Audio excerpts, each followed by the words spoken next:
partner at Haddaway. Here at Haddaway, we are delighted to continue to support the Community Foundation's Giving Network as a sponsor. Haddaway is a law firm rooted in the North East, and for over 30 years we've been committed to giving back to the communities in our region, seeking to make a difference to where we all live and work. As a large employer in the region, we have our own fund in the Community Foundation and contribute to the Women's Fund. We are also keen to work with the Community Foundation to encourage local professionals to support their local causes via the Giving Network.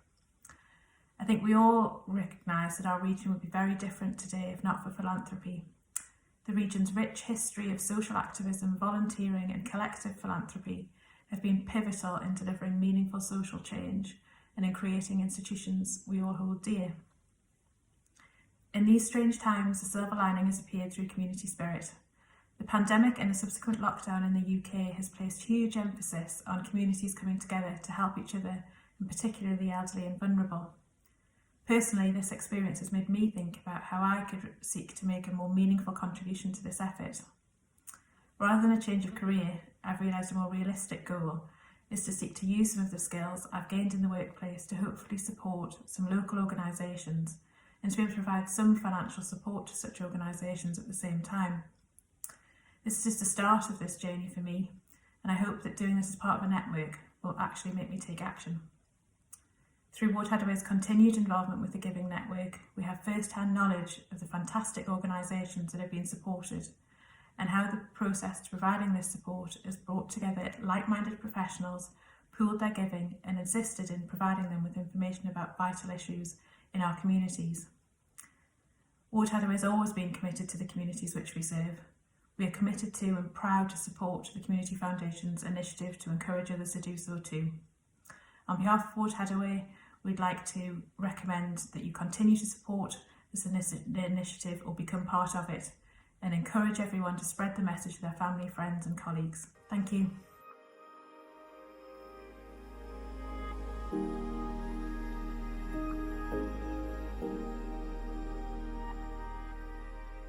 Good evening.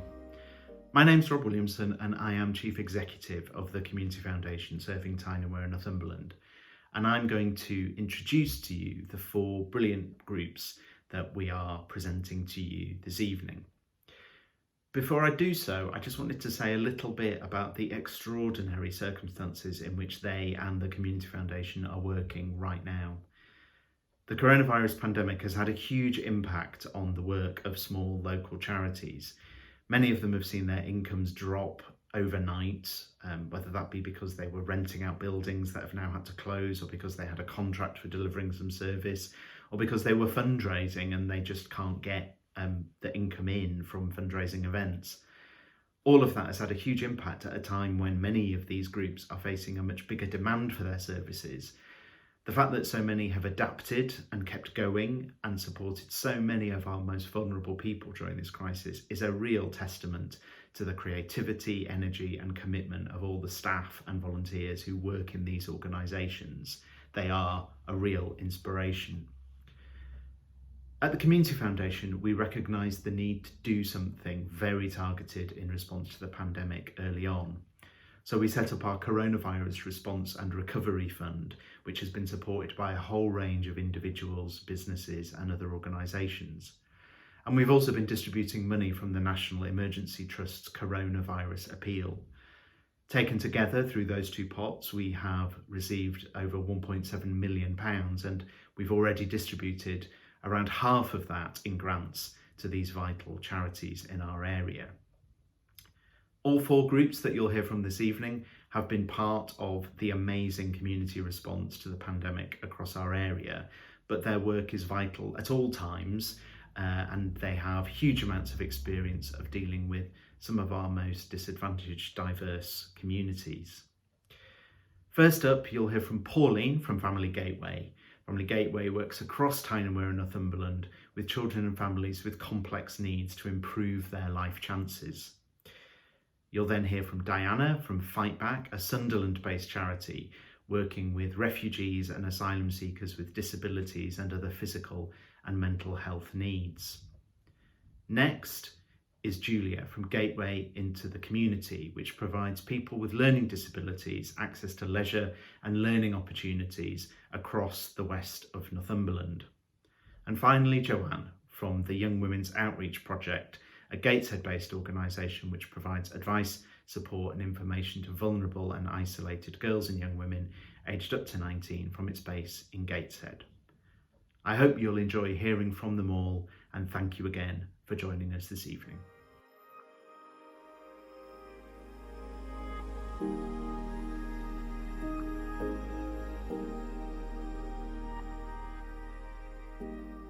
Hello everybody, my name is Pauline Wonders and I'm Strategic Director of a family and child poverty charity called Family Gateway. We operate across the North East. We've been doing so for many years, and the critical elements of our charity are that we work with the hardest to reach, most vulnerable families in disadvantaged communities, and we operate a barefoot professional model. That means that the family entrepreneurs who are frontline staff that we employ all have lived experience of the same or similar issues as the families that we support. The families that we support are very vulnerable. They have a multitude of complexities, including child neglect, domestic violence, severe mental health, inappropriate housing, severe financial distress, and everything else that you could imagine would go on in a very complex family.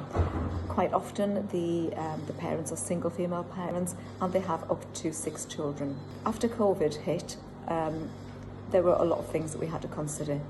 First and foremost was the massive impact that this was going to have on the families that we support, who are already in distress and living in quite small cramped accommodation, often with lots of children, and all of the pressure cooker environment that goes with that was a real concern for us, particularly in respect of neglect, abuse, mental health, anxiety and everything that goes with that. And we have actually seen a massive increase in those issues, and we're very concerned about many of the families that we work with. So at a very early stage, we decided to set up a free family meals service. Every family that we support with gets 3 family meals per week to feed the whole family. We're currently feeding well over 1,200 people every single week, cooked in our lovely cafe here at Howden Hub and delivered out to the homes of the families. Children are getting the nutrition that they need. They're getting meals that are traditional, and they're packed with protein and vegetables and all of that goodness. It allows us to do a welfare check. It allows us to see the parents, and it allows us to see the children to make sure that everybody is safe and nurtured and being looked after. And I'll tell you now, that sometimes isn't the case. We are picking up on those visits some real concerns that we are able to respond to and react to immediately. So COVID has had a massive impact on the families that we support, because they're already at rock bottom. In terms of our finances, we've been pretty severely hit, as have most charities. We signed up to this management building about 2 weeks before COVID hit. Bad timing, eh? And the idea was that we would trade through this hub, and that the trading income would help support the charitable work as well as provide a resource to local people. We probably are going to be heading for losses of about £100,000 this year in lost trading through the hub. So our priorities in funding are to keep this building going, but also to keep the free family meal service going, and to fund the salaries of our fantastic family entrepreneurs. Their relationship with these parents is so critical. We are the only people that they trust. So we really do need funding to keep those meals going, and to keep funding the family entrepreneurs' salaries now, and I think for the next few months, as we start to pick up more and more families that are suffering poverty as a result of COVID, and as we start to really unravel some of the issues from our existing families during lockdown. So, you know, please support us. We are local, we are genuine, we are working with the hardest to reach families who don't access any of the services and who really need our support. If you want to find out more about our work, please visit our website at www.familygateway.co.uk. Follow us on Facebook or on Twitter at Family Gateway UK. I hope that all made sense, and I really look forward to meeting you all soon, hopefully. Thank you.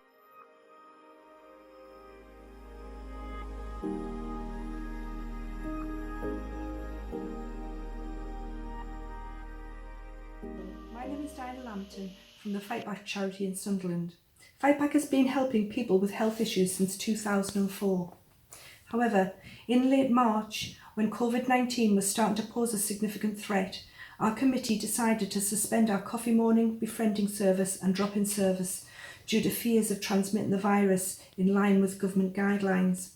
However, closing completely was not in the best interests of our clients, who are already some of the most isolated and marginalised sections of society.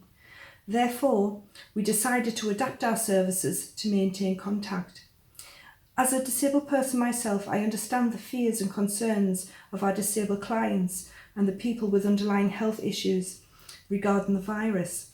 Therefore, being able to speak to someone who can provide support and reassurance is essential for their emotional and psychological well-being. With this in mind, we continue to provide advice, support, reassurance and fill forms. This is done via email, phone, Facebook, WhatsApp and texts. We also continue to provide food parcels, which has increased from 30 plus to 50 plus per week. Last week we gave out 63. We also deliver food parcels to those who are shielding or isolating. Many of our clients have no recourse to public funds. Some have NAS support, which is only £37 per week. Fight Back is also helping the local elderly and disabled residents in the area in need. That's the situation so far. Our way forward is, in the coming weeks, we plan to open on a one-to-one basis with clients. We also plan to hold our coffee morning outside in the courtyard, so that will allow people to stay away from each other. In conclusion, our aim is to continue to support our clients through this unprecedented time, and hopefully life will return to normal as soon as possible. I'd also like to take this opportunity to thank all of our wonderful volunteers and our funders, as without your help and support we wouldn't be able to do the valuable work that we do. Thank you very much.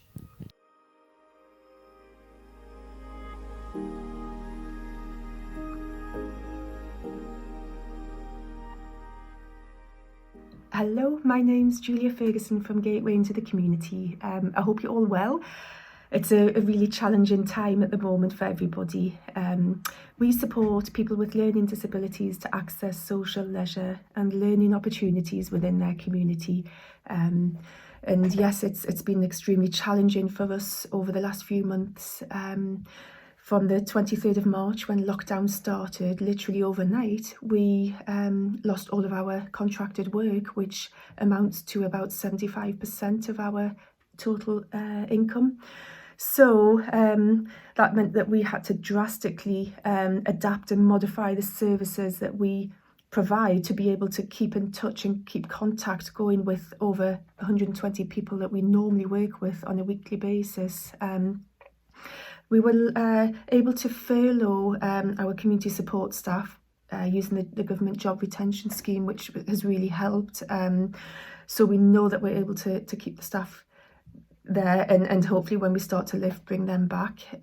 But that meant that it was vital that we kept our core going to enable us to keep the building, to keep a modified service going using our senior core staff team, which is myself, 2 others and the administrators. So yes, we've been applying for emergency funding to keep the core going. The modified services that we're providing include a wide range of activities. We're able to do social distance visits with members, and having that weekly contact there has really helped. We do phone calls. We're kind of on call evenings, weekends, so our members know if they start to feel anxiety or scared or just want to talk, we're at the end of the phone. And we're doing a display in our den, which is our building. We've got a display of everybody's artwork there, so people know that we're still here. We've been sending out weekly activity packs, which includes a range of sports, health and well-being, little challenges around arts and crafts and gardening. And everybody looks forward to these, and feedback from families has been it's the highlight of their week.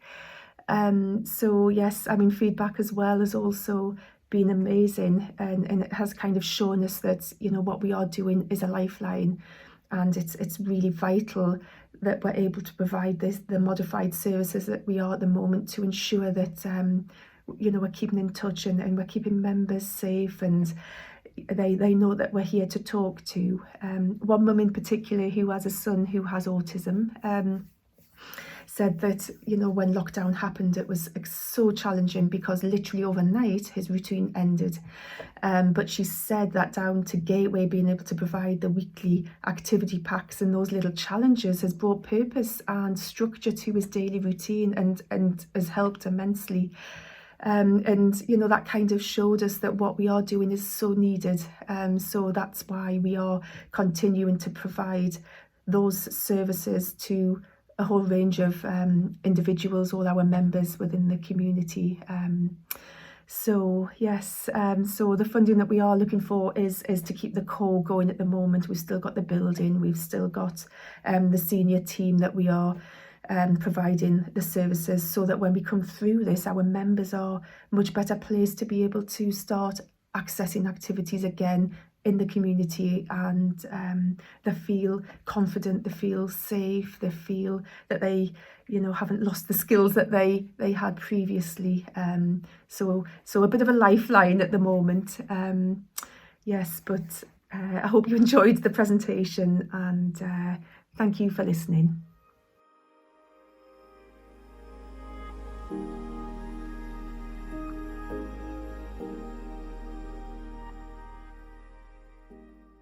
Hello, my name's Joanne, and I think this is take 452, or I've really lost count. This, as you can tell, is very out of my comfort zone. Well, it's been a bit of an emotional roller coaster. We're a very hands-on organisation, and the pandemic has brought us some serious challenges over this last 8 or 9 weeks. Luckily enough, we were able to consultate with young women about what kind of service we would be able to provide for them if we did go down to lockdown. We're still working hard, very hard. We're still delivering all of our group work sessions over Zoom.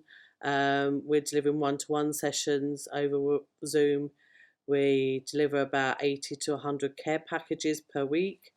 And if we can't get hold of the young women, then we try and get hold of the parents or the carers, just to check in with them. Along with that, we contact young women on social media in whatever way actually we can if we haven't seen them.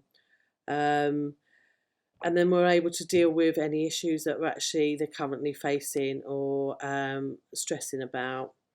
The first couple of weeks, young women coped amazingly. I think they felt it was like a bit of a school holiday, and it was absolutely fine. By the third week, we saw a massive deterioration in mental health, emotional well-being. Over that period, we saw a young mother give up her child. We had a family who fled for domestic violence. We've had children being born during this period, and young women not being able to see their families and gain that natural support that would be there. We've had siblings being taken into care, and young women not being able to see their siblings at all, which has had a real bad emotional repercussions for them, I suppose. Our visits, when we go out and do our visits, that's our massive priority, I think, within the project, is that we actually get a visual. That's helped social services not have to go out on visits. That's helped police not have to go out on visits. And we've been able to feedback really, really effectively. We had one young woman, for example, who went missing. Our workers turned up with a care package, rang the young woman, and she returned home.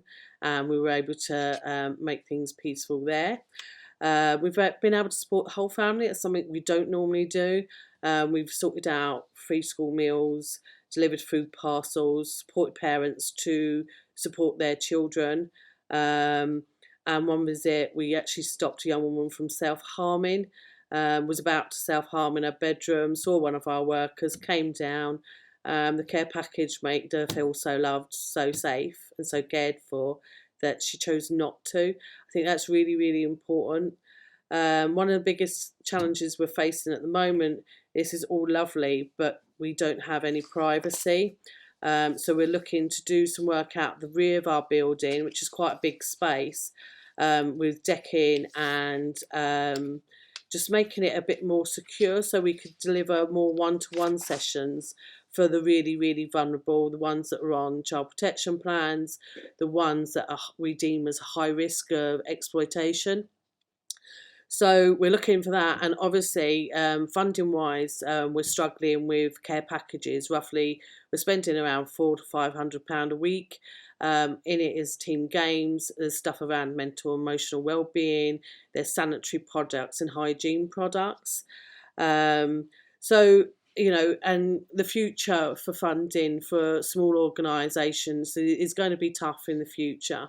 Already now we're seeing people, grant makers, hold back their main funds to respond to the COVID right now.